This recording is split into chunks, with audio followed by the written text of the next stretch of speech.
Week 0, ladies and gentlemen, week 0. We are here. We have finally made it to the week before the opening weekend of college football. This weekend is week 0, the big Dublin, Ireland game between 10th ranked Florida State and Georgia Tech. To kick us right off our annual overseas Dublin game in college football. We are here. We are so close to college football now, and we can almost taste it. It's almost like The Rock. You know what I'm saying? You can smell it. That's what he used to do back when he was in the ring, back before when I was even born. But nonetheless, college football is back, and we are ready and so excited to go. Guys, welcome to Pigskin Frenzy on this beautiful Tuesday afternoon. Thank you for joining us. I'm Joel Norris, and whether you're watching on YouTube, listening on Spotify, listening on Podbean, you're listening on Apple, a big thank you for taking some time out of your Tuesday to just sit back, watch, and listen to some college football coverage presented by me. Now, if you're watching on YouTube, subscribe to the channel, like each episode, leave comments down below. Spotify, Podbean, and Apple, all you got to do is just share around with others and follow on there as well. X, Instagram, and Facebook, type in Pigskin Frenzy. Follow a lot of the pages there. You're going to get episode updates. You're going to get news and highlights from across college and NFL football. You're going to get trivia questions on Instagram stories. Go and answer today's college football question as well as all things up to date for Pigskin Frenzy. Guys, check out the website, www.pigskinfrenzy.weebly.com. There you'll find a little bit about me and learn more about me as your podcast host. There's a contact info down below at that page. Enter your name and email and ask your question, and I will get to you, especially on this show because we got a good special episode for you today, as well as this off the air as well. Now, our platforms page, all the stuff that I just mentioned. Just go and click on your favorite listening style of doing, for Pigskin, as well as our affiliations page with our proud partners at the Beard Club. Guys, if you want a great shave, I know my stubble's growing back quick. I might shave it off, or I might keep it, because we got some fantastic products with the Beard Club. That's right. Significant others of your male counterpart, listen up, as well as these college kids, because you're not going to want to miss out. If the college kids out there listening to this show, y'all have a beard, you're not going to want to miss out on this. So listen up. Beard grooming kits out now. Beard balm, beard oil, beard and face wash, razors, combs, boar bristle brush, and more with the beard grooming kit. You also can get a loofah, 2-in-1 shampoo and conditioner, as well as body wash at the Beard Club. The reason why I mentioned college kids, because the Beard Club has a back to school sale going on right now. BTS25 is the code. 25% off back to school sale with the Beard Club. Just go to my website, www.pigskinfrenzy.weebly.com. There, you'll click on the affiliations page, you'll click on the Beard Club logo, and it will take you to the Beard Club site. Then my link tree. Click on the description at this YouTube link and this YouTube video down below. Click on the link down below this YouTube video and click on the link tree, as well as on my X bio, my Instagram bio, and Facebook bio to click on the link tree. There you will go and find the Beard Club link. Click on the link. It will take you to the site. The Beard Club, proud partner of Pigskin Frenzy's podcast. Thank you for being our proud partner. It's going to make your grooming needs and facial hair needs be met. Guys, by the way, giveaway's over. It is over. I announced the winner yesterday, and it is Justin _Hearthcock. That's a part of the package, part of the deal. Our very good listener, Jub, won the giveaway. Shout out to Jub for winning the giveaway and for being an awesome and avid follower and listener of Pigskin Frenzy. Shout out to him for getting the free large Mississippi State black t-shirt, the 2 Pigskin Frenzy stickers, and the special shout out. Thank you for everybody that has entered. And thank you for just continuing to plug into Pigskin Frenzy. Hopefully, we'll most likely do another NFL giveaway next year. So we'll see about that, and hopefully we'll add more things to it. But this giveaway won by Justin _Hearthcock, a.k.a. Jubbin. College football day today. A lot of promoting is done out of the way now. A lot of time has been reduced now that the giveaway is over. But nonetheless, we are here. We have made it to college football, ladies and gentlemen. We have made it to an exciting precedented time in college football. One, it's a new era of college football. We're in week 0, about to be in week 0 now. It's fallen by quick. It felt like just yesterday I blinked and I was watching Michigan beat Washington for the national championship. Now we're here. We're here for 2024 season. Jim Harbaugh's in the NFL, the greatest coach of all time, really, and especially in my era. Nick Saban is retired. He's an analyst. He is not leading Alabama. Kalen DeBoer, former Washington coach, is leading Alabama, coming off of a national championship runner-up season at Washington. He is at Alabama, and the whole SEC, Big Ten, Pac-12 conferences as we know it, TV deals. It's all shaken up. It has been shook up, as well as TV deals, brand deal. Everything's been NIL, recruiting. Everything's been shook up thanks to the 2024 season and beyond. The BCS and CFP, the 4-team CFP era, original CFP era, as we know it, has gone. The new era of college football, the 12-team era, and the NIL, transfer portal, and conference realignment era has now begun. Week 0. Number 10 ranked Florida State, Georgia Tech in Dublin. Game day is going to be there. I'm covering it this weekend. The only game that I'm covering for week 0 is going to be this one. And then we will cover games next weekend for the opening weekend of college football. And we'll get to previews and predictions and all that next week for that and recap the Dublin game. But we'll get to the previews and predictions of the Georgia Tech-Florida State game later. But as always, we're doing a Q&A, a college football preseason Q&A, just like we did last year. We are here. We finally made it. You've asked questions. I'm going to answer them, and we're gonna kick it off here in a little bit. It's exciting time, and we're ready to rock and roll with this Q&A. So, a lot of questions have been answered or have been sent in. I'm excited to answer them, and I'm excited to talk about it and deliver my thoughts on everything. So, we can just get started. A couple of good questions, and they involve Ole Miss. Number 1. Good question here. Why is this year considered Ole Miss's best chance of winning a title since the 1960s? That's the first question that I will answer. The first question. Why is this the best? Why is this year considered Ole Miss's best chance of winning a national championship since the 1960s? Well, my honest thoughts and my answer is this. Just look at the roster. The roster's loaded. Jackson Dart's coming back, along with majority of the roster from last year's Peach Bowl. Historic 11-win season for Ole Miss. That's the first 11-win program first 11-win season in program history. When you look at the roster, on offense especially, Jackson Dart, who in my mind could be at the top of a lot of people's Heisman list.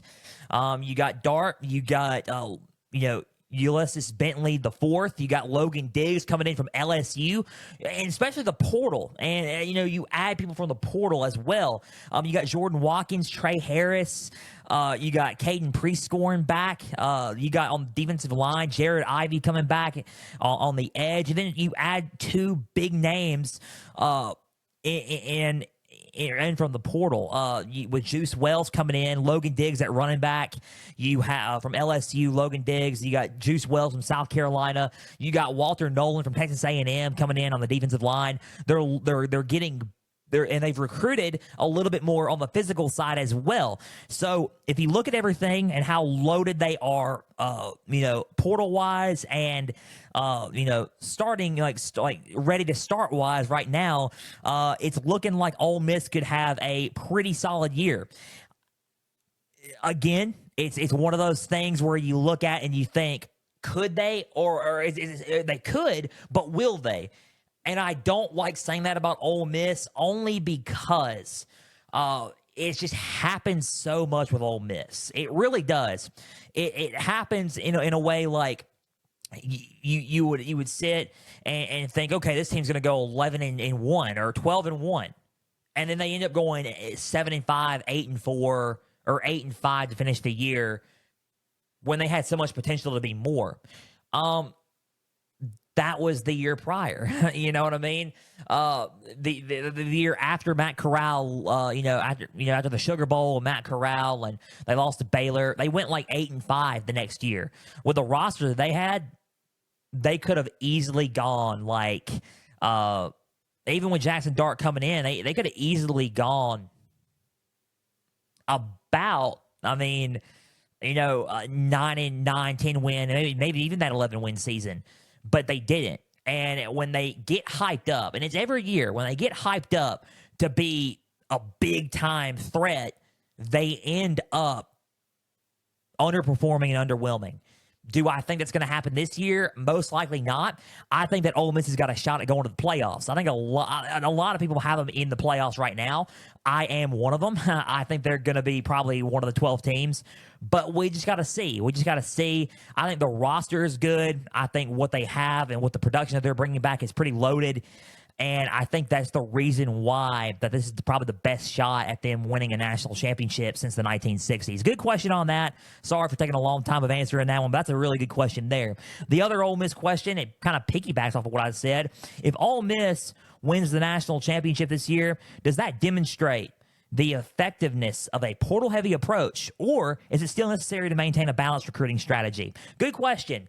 I think the transfer portal is very important now in this day and age. You got to recruit in both because it's the era of the transfer portal. Lane Kiffin is pretty much the transfer portal king. And when you look at how they recruit in the portal, I think it's absolutely necessary to bring people in from the portal because Ole Miss is a transfer destination for sure, transfer magnet. He knows how to recruit transfers and bring people in from the portal. I think it is still necessary to recruit high school kids because those are immediate start now. But what about the future? What's the future going to look like? Like Walker Howard ended up transferring from the portal from LSU, but he was a natural-born high school recruit to LSU, and then he transferred into Ole Miss. But he's got some years left of eligibility left. I think it's important to get those 5-star recruits, get those 4-star recruits, get those high school recruits, and let them play from the high school level and make them earn more reps and make them get more experience in. Because if you go from high school, right, they're going to play for you a little bit longer than those portal guys have. Now, besides a couple, Jackson Dart, he transferred in his sophomore year. He played his sophomore year and his junior year last year. Now he's staying for his senior year. So he's been playing. This is his third season at Ole Miss going into this season. So, yeah, there's going to be some people who transfer in as freshmen and play their whole time, but it's still necessary. I think it's still good to have that balanced approach, recruiting approach, if you're Ole Miss or any school in general. I think you can focus on one or the other, but it's still necessary to have that high school recruiting and have that balance of high school recruiting in there. So that's a good question. Thank you for asking. Keep the questions coming, especially within next Thursday. Next Thursday is our 2024 NFL preseason Q&A. We'll get to that later on. But nonetheless, let's keep going here. According to Brett McMurphy, a team that started unranked has made the final AP top 10 in every year except for 2011 and 2020. Which unranked team is most likely to finish in the top 10 this season? I'm going to go with 2, actually. I think that there's 2. And I think I think because they did lose a little bit, but they're very underrated and they got the underrated coach. I'm going to go with Louisville as my first one. Louisville is a team that played really, really well last year. I'm kind of shocked that they did not make the initial top 25. As far as I know, I can look at the AP poll again, but as far as I know, I didn't see Louisville in there in the rankings. If I look at my notes, yeah, I did not see Louisville in there at all in my rankings. I'm surprised Louisville did not make it. I think Louisville's a very underrated team. I'm going to have to go with Louisville. I think Louisville has a shot at making the top 10 and surprising a lot of people like they did last year because Jeff Brom is a very underrated coach. I think the coaching is good there, and that's why I think they have a shot. Now, another one is Liberty. I think Jamie Chadwell's doing a great job at Liberty. They have a shot at making the college football playoff as the 12th seed in the group of 5, 12th seed from Conference USA. I think that Liberty's got a shot. I think Caden Salters is a solid quarterback. I think that now that he's still there, I think that they have a shot at winning a lot of games out of the group of 5 and in their conference, and they have a shot at making the top 10 and even going to the college football playoff in the 12th seed. So give me give me Liberty. I think Liberty and Louisville are my two teams to finish in the top 10 that are starting off unranked currently. So give me Liberty, give me Louisville. Give me Liberty and give me Louisville to probably as the unranked teams to finish in the top 10. Good question.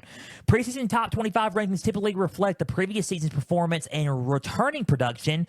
Why then is Texas A&M consistently ranked high despite underwhelming seasons? Well, here's the question on that. Look at the talent.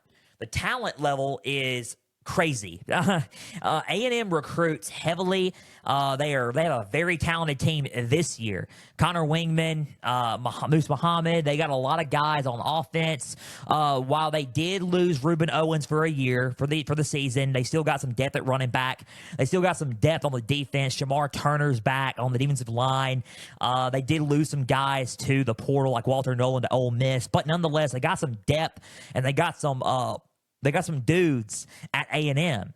The facilities are crazy, and I think the talent level is there. Now, was the coaching always there? No. Jimbo Fisher proved to be very underwhelming when it came to coaching. He just didn't put enough effort in, and it showed. No matter what anybody says, it showed. But Mike Elko does put a lot of effort in, and I think he knows what he's getting himself into. He already knows SEC recruiting. He was at A&M as the defensive coordinator under Jimbo Fisher. He knows what he's doing. He knows how to run it. It's not Duke, I'm aware, but he knows the stakes. He knows that A&M could be a threat, especially with the talent level that they got. I think they're still ranked, and that's why they're ranked in there right now, because of the talent that they got coming back for Mike Elko and the talent that they got on all sides of the football. So I think that's why they're consistently ranked early. And they're kind of doing it as a precaution to see where they're going to be. Now, I think I'm not going to predict it until next Tuesday, all right? Because that's the A&M Notre Dame game. I'm not going to say anything yet. But let's just see. I think A&M has a shot at bringing everybody their best game this season because of who's there on the sideline. So, good question there. I think the talent is the main reason why. Another question that we got: What would constitute a successful first season in the Big Ten for Lincoln Riley and USC? Two things. One, winning. Two, defense. I think playing good defense and not, pulling an Alex Grinch. I would say that winning on top of the defense would be a good first season, a successful first season in the Big Ten for Lincoln Riley. They got a tough opener. I mean, despite LSU, Brian Kelly, LSU hadn't won a game, an opening game since 2019. They still have a tough opener. An opener that they tried to get out of.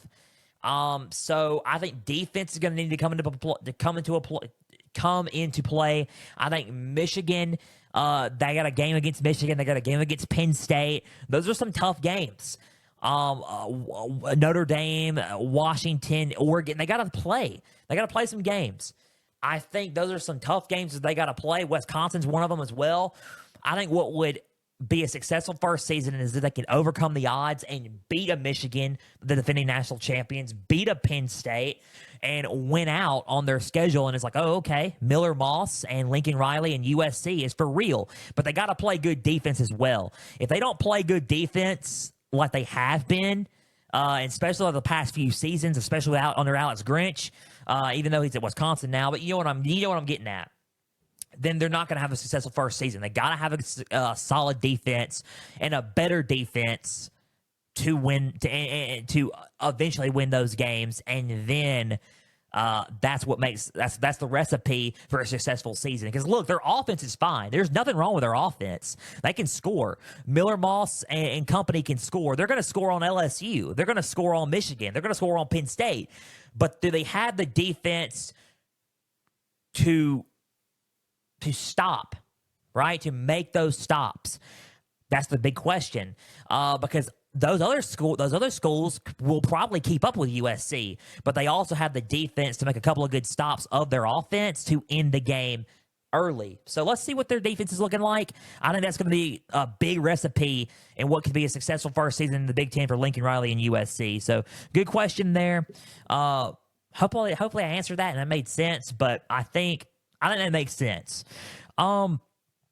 Another question is, what is the significance of Oklahoma State playing South Dakota State on August 31st and Colorado playing North Dakota State on August 29th, Thursday, August 29th? This is a two-parted question. I'll answer the other one, and then I'll do the second part. I'll read the second part.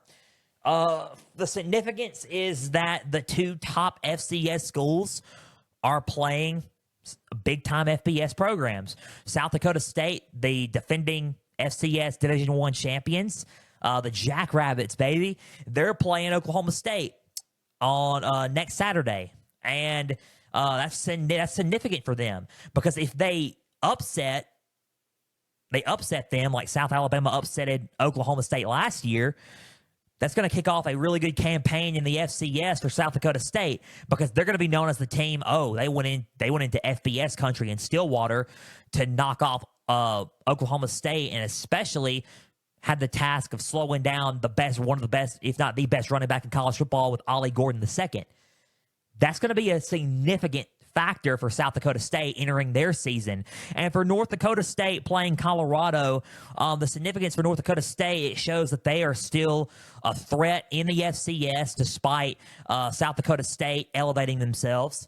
They're still a threat in their division, and meanwhile, it also shows a little bit of where Colorado is at and how well are they going to be going into this season. So I think that's the significance all around for all four teams playing these games.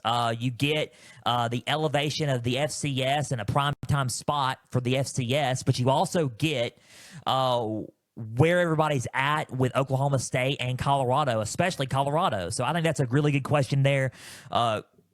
Keep them coming. Good question there. The second part of the question is, would a loss for Deion Sanders' team, I'm guessing to North Dakota State, be considered a failure? Not exactly yet. I would say if they lose more than just that game, then the season would also be a failure. But I wouldn't say right off the gate. I think North Dakota State has a tendency of upsetting anybody on any given Thursday, Friday, Saturday, or Monday, or what have you, because they have a shot to upset a lot of FBS teams because it's North Dakota State. Game day's been at North Dakota State. Same as South Dakota State. Those two teams have a tendency to upset FBS schools because of how well they are coached and that mentality of we're pretty tough and we can bring it on any given Saturday. So I think it wouldn't be considered a failure yet. I think North Dakota State is going to give it all they have against Colorado. That shouldn't come as a shock because we're talking about the Bison here, ladies and gentlemen. But because they've won the FCS National Championship a lot. But I don't think it's a failure. I think it can trend towards a failure if they don't pick it up after that. So that's my answer to that question. Good questions coming in. Thank you again for keeping them on coming in. We got about 4 more questions we can answer, and then we'll do the preview and predictions for the Georgia Tech and Florida State game. Let's talk about this one. Which under-the-radar team could pose a significant threat to other teams this season? And it's kind of a piggyback, kind of a two-parted question as well. And the thing is, it's so funny that you asked that of the two-parter question because it's going to be my answer. Which under-the-radar team could pose a significant threat to other teams this season? I think Georgia Tech, and I think that Georgia Tech. That's one. I think there's more. I think Georgia Tech could be one.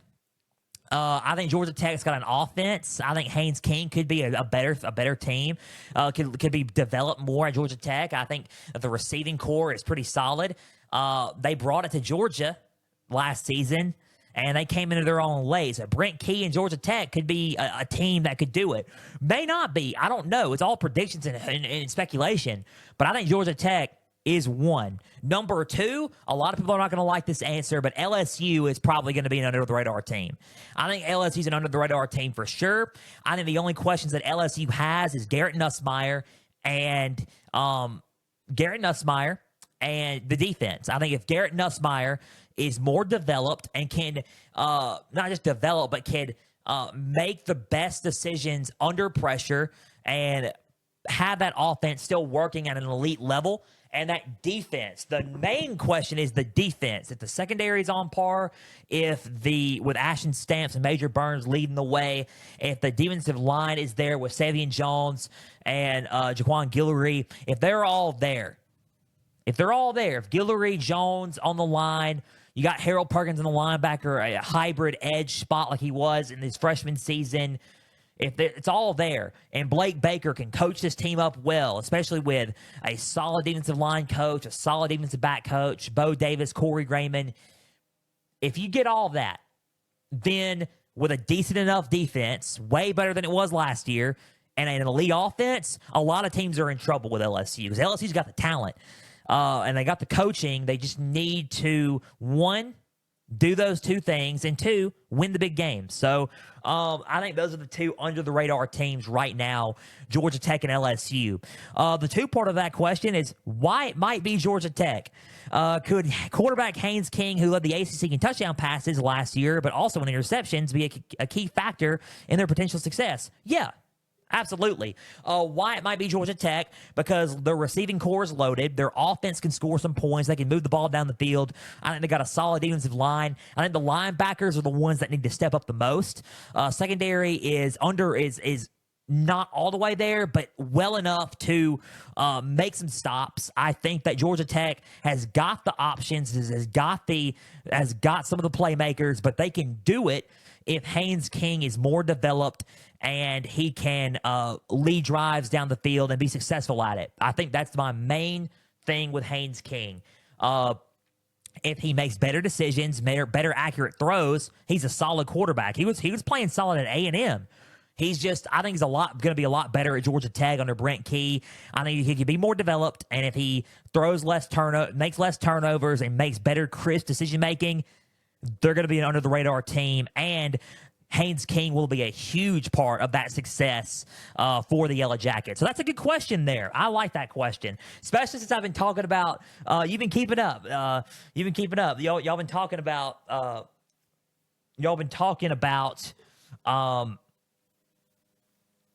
Everything with that, and I think that's pretty good. I appreciate that, especially because I've been talking about Georgia Tech a lot.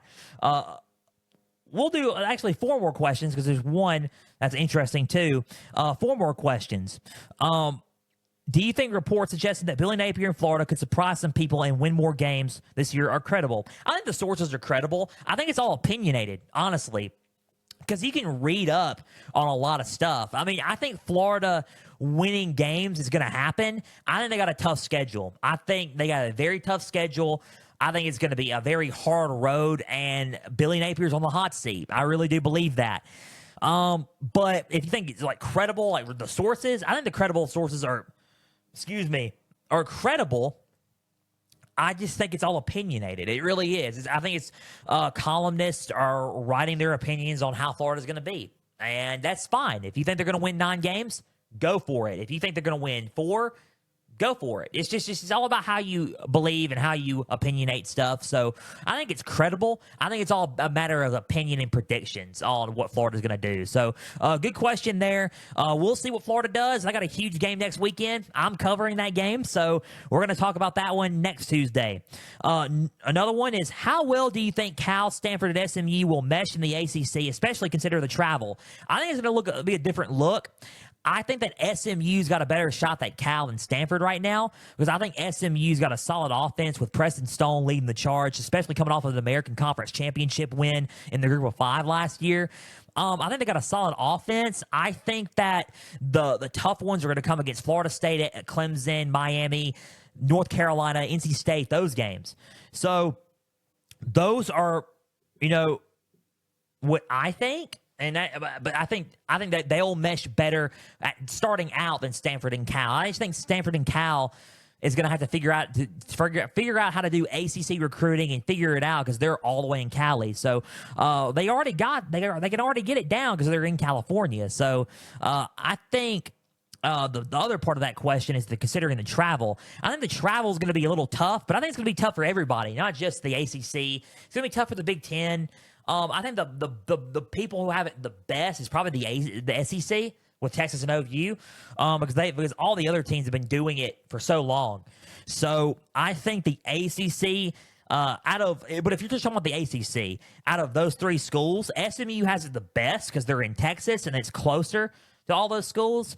I think that Cal and Stanford going to Texas is a little bit better for them, but going across the country, like Stanford's got to go to play Clemson. That's all the way in South Carolina from California, right? So I think the travel is going to be a little bit difficult, but hopefully that they can all manage. That's a good question. I'm curious about it, so we're gonna see how everything goes, especially with personal lives, mental health, school. It's gonna be a challenge, but we'll have to see how it all plays out in this era of college football, and that's just a big part of this era in football. That's just the travel. So that's a good question. I like that question. Hopefully, I answered it and that made sense. But I think.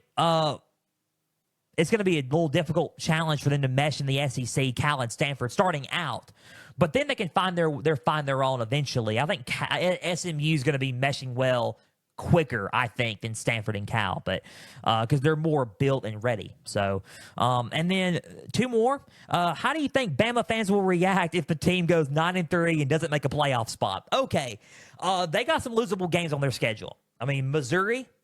Surprisingly, yes, Missouri. They got some losable games on their schedule. Missouri, LSU, Tennessee, Georgia for sure, and OU could be a potential underlining threat. And maybe Auburn if they play them well. I don't know.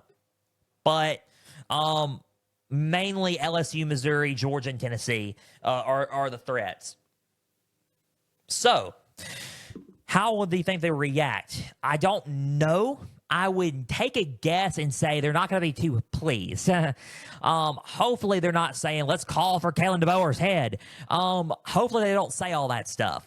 It's going to take time. It's not Nick Saban. It's Kalen DeBoer's Alabama. It's different. Is Kalen DeBoer a good coach? I believe so. He's recruiting well so far. For the 2025 season, he's bringing his recruits in. He's recruiting well so far. I don't know. Let's see. Let's just see how they react. If they don't, they're not going to be too pleased, but I pray that they do not say, let's go, get him loot, make him get fired, fire him, Greg Burns, because it's not right. It's not right. I think that he needs some time to adjust, and it's some time to be at Alabama. He knows the expectations when he took the job. He knows he's replacing the greatest coach of all time. He's not trying to replace Nick Saban. He's trying to be Kalen DeBoer. So let him be Kalen DeBoer. It's different. No one's going to be Nick Saban. That's what Bama fans need to know. No one's going to be Nick Saban. But Kalen DeBoer can be Kalen DeBoer. And you're going to have to deal with it. Welcome to the new era of college football, ladies and gentlemen. One last question, and we will go to the preview and predictions, and then conclude today's episode of Pigskin Frenzy. Last but not least, and again, Jub asked this, so shout out to Jub. I told you, always on there. Shout out to Jub again for winning the giveaway and for asking this question. How would you fix the top 25 if you had to make corrections? Well, let's pull up the top 25 of the AP poll and see for the first week. Nothing comes to mind as of now. If I had to make major changes, I think the top 5 to me is Georgia, Ohio State, Oregon, Texas, and Alabama. The same as the AP top 5. That's who I have, honestly. We won't do frenzy rankings until Halloween, early November. But how I have it for top 5, Georgia, Ohio State, Oregon, Texas, Alabama. Ole Miss at 6, I agree with. I think if I had to make some corrections, I would put Missouri at 9 Michigan at 10 and Florida State at 11. And then Utah at 12 and LSU at 13 is fine. I would correct 9, 10, and 11. I think Michigan's lost too much. I think Florida State's lost a little bit, but not too much. But honestly, and I'm going to be real. Actually, I'm going to change that. I would put Missouri at 9, Florida State at 10, Michigan at 11. I'd flip-flop Missouri and Michigan. I put Missouri at 9. I think Missouri's more loaded and has a shot at winning more games than Michigan does. And Michigan's lost a ton of people from that national championship season. So Michigan at 11, Florida State at 10, Missouri at 9. And if you look at everything else, I think Tennessee at 14 and Clemson at 15 would be a lot better. Honestly, can I just actually let me switch that up? I think OSU at 15, Oklahoma State at 15, Tennessee at 14 and Clemson at 17 would be a lot better. So I'm just looking at this and making changes. I think everything else looks fine, honestly. I think everything else looks fine. I think there's one more I would add, probably Louisville. In the top 25, I'd rank Louisville because Louisville did their best last season, and I would rank them starting out because they were ranked late last season in the top 10 going to the ACC championship. So that's what I would change in the top 25.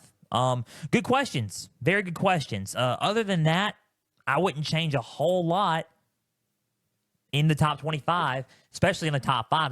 The top 5, I think they got pretty much correct. So good questions. All good questions. Thank you for everybody for answering those questions in and sending those questions in. College football preseason Q&A is wrapped up. Thank you for answering all those questions. Hopefully, NFL preseason Q&A is a success next weekend, next Thursday, and we will do our best on that. It's time to preview and predict Week 0's Florida State Georgia Tech game in Dublin. Let's talk about this, and then we will wrap up Pigskin Frenzy. Let's talk about it. Dublin, Ireland. We've made it to our first really official game, Week 0, Dublin, Ireland, international game. Number 10, Florida State, going up against Georgia Tech.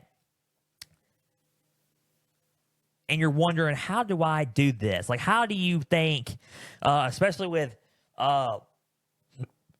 Georgia Tech being a little bit more developed, finishing the season strong last season. Can they ride that wave of momentum from last season and bleed it into this game coming up Saturday? And Florida State with DJ Uiagalelei at running back, at quarterback, and then Roydell Williams transferring to Bama to Florida State as a running back, and then Lawrence Tuiafuialia is back. Is back. So it's interesting to see. It really is. It's interesting to see everything. How are they going to handle and everything? Excuse me. How are they going to handle everything? As I was looking at my notes, going in to this game, especially after what happened last season for both teams. Looking at the depth chart for Lawrence Tuiafuialia is back, a redshirt senior. You got transfer senior Roydell Williams at running back. The running game looks good. You got Malik Benson coming in at receiver, senior transfer receiver for this team. Both from Alabama coming in as transfers. It's going to be an interesting dynamic, especially for both. Loaded running backs, receiving core for both is looking good. It's going to look quite interesting for both teams. So let's get to the preview and predictions. Let's talk about the keys to this game that these two teams need to have. Let's start with Georgia Tech. Number one, can Haynes King be that difference maker? Kind of piggybacking on the question from earlier, the potential success factor for Georgia Tech. Can Haynes King be that? It starts Saturday in Dublin. It really does. Can Haynes King be that difference maker this Saturday to lead this team to an upset win? To knock off a top 10 team and the shine. Can they be that difference maker? Haynes King's got to make better decisions. He's got to make better, crisp, accurate passing. and he's got to be more poised in the pocket. I think if he does all that, he can be a difference maker. That's the number one question, though. Can Haynes King, and number one key, can Haynes King be that difference maker? Number two, the linebackers need to step up to really help stop Florida State's ground game, because it's going to be an elite running game coming in for Florida State. The IE on the linebackers, Kyle Efford and Trinilas Tatum and Kyle Efford need to step up at linebacker for Georgia Tech. Those two guys, if built and make the right reads and progressions, slow down that running game and be a big part of the success Saturday, they got a shot at knocking off Florida State. So that's a big key there. And number three, put pressure on DJ Uiagalelei. It is no secret that under pressure, DJ Uiagalelei has not been at his best at Clemson and at Oregon State. If you put a little bit of pressure on DJ Uiagalelei, you have a shot, and force him to make some mistakes, you have a shot at upsetting Florida State in Dublin. I think there's no secret there. I think if Georgia Tech can do that, they have a huge chance at winning. Isolate the ground game, slow it down, and put some pressure on DJ Uiagalelei, and let Haynes King hopefully be that difference maker for them, hopefully for their sake, for them, he's that difference maker. So those are really the keys for Georgia Tech here. Let's go with the keys for Florida State for victory Saturday. Number one, it's kind of piggybacking in reverse on everything I just said for Georgia Tech's keys. You got to use the ground game to your advantage for Florida State. You got two solid running backs. Lawrence Tuafafili starting for this team, and then you got the rotating back with Roydale Williams in transfer from Alabama. Two good running backs who can run on the ground, especially after losing Trey Benson. You got two good solid backs there.